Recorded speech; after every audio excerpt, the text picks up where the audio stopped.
Recursive definitions. So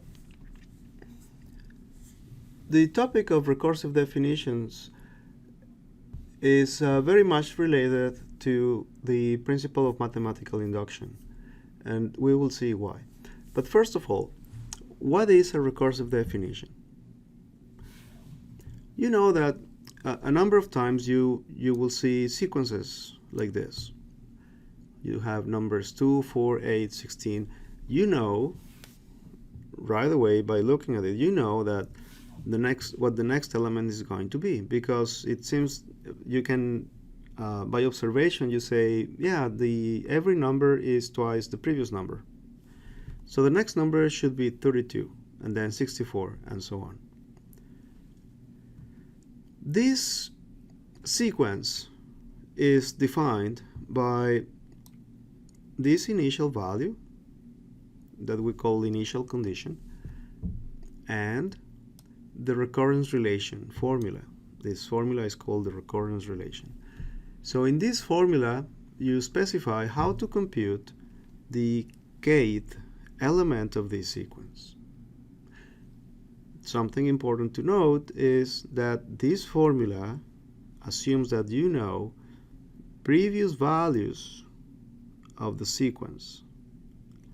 Without knowing previous values of the sequence, you won't be able to compute the k plus 1 element of that sequence.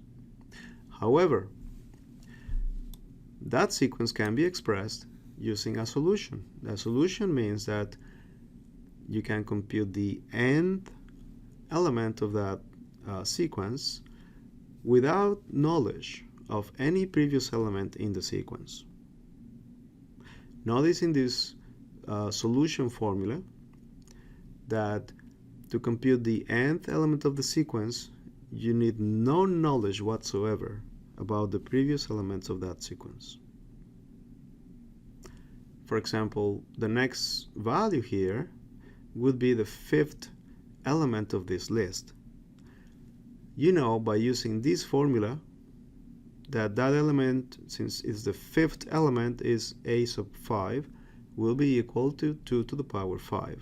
That's 32.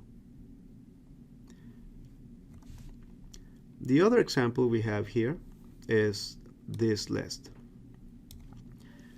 So the sequence here is not that obvious as in the previous case, so it requires a little bit more analysis.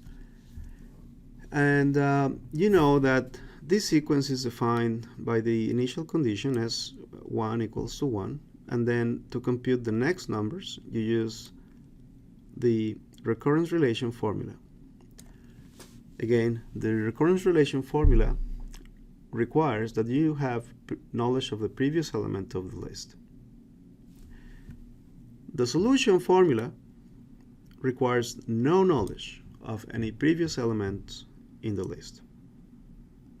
So if you were to compute the next number here, that would be element number 6.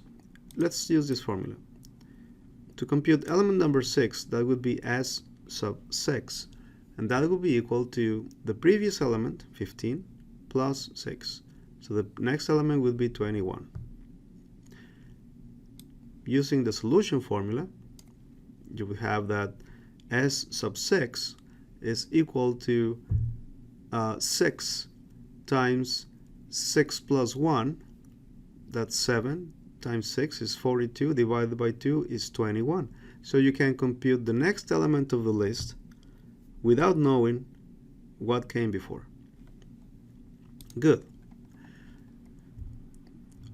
Using those two examples, we have identified 3 elements of a recurrence relation. Of a recursive function, sorry. The first element is the initial condition. Second element is the recurrence relation. This is the formula that requires knowledge of previous elements. And then you have the solution. The solution is a formula that does not require knowledge of any previous element in the sequence. Now, what is the relationship between recursively defined sequences and mathematical induction? The relationship is that by using mathematical induction, many times you will be able to prove that the solution you came up with is a valid solution.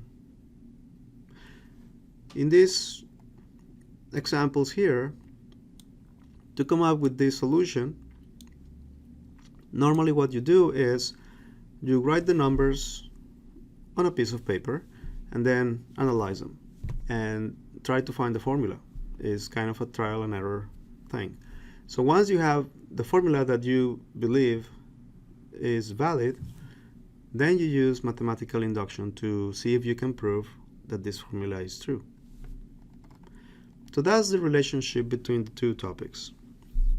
Basically, with mathematical induction, you prove that your solution formula is valid. In the synchronous version of the course, we'll do some exercises where we have some sequences, and then we come up with a solution, and we prove their validity using mathematical induction. You may want to take a look at the Fibonacci numbers. Perhaps one thing to note here is that the initial condition is composed of two values, as opposed to the previous examples where the initial condition was only one value. And that will get you prepared for the synchronous session.